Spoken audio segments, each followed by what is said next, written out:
सांगली जिल्ह्यातील राजकीय आणि शिक्षण क्षेत्रासाठी अत्यंत महत्त्वाची बातमी समोर येते। नूतन सांगली जिल्हा परिषद सदस्य साई तेजस्वी सत्यजित देशमुख यांची सांगली जिल्हा परिषदेच्या अर्थ व शिक्षण समिती सदस्यपदी निवड करण्यात आली आहे। या निवडीमुळे जिल्ह्यातील शैक्षणिक विकास, निधी नियोजन आणि ग्रामीण भागातील शाळांच्या उन्नतीसाठी नव्या दिशा मिळण्याची त्या ठिकाणी अपेक्षा व्यक्त केली जात आहे।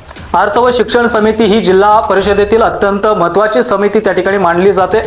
जिल्ह्यातील शिक्षण व्यवस्था असेल, शाळांची गुणवत्ता असेल, शिक्षकांची उपलब्धता असेल, तसेच विकास कामांसाठी निधीचे नियोजन या समितीमार्फत त्या ठिकाणी केलं जातं।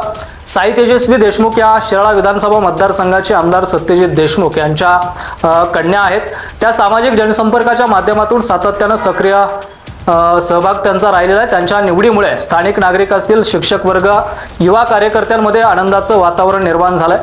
यावेळी अनेक जिल्ह्यातील मान्यवरांनी त्यांचं अभिनंदन करत पुढील काळासाठी शुभेच्छा दिल्या आहेत। साई तेजस्वी देशमुख यांच्या निवडीमुळे सांगली जिल्ह्याच्या विकासाला नवी दिशा मिळणार का, याकडे आता सर्वांचं लक्ष लागून राहिलेलं आहे।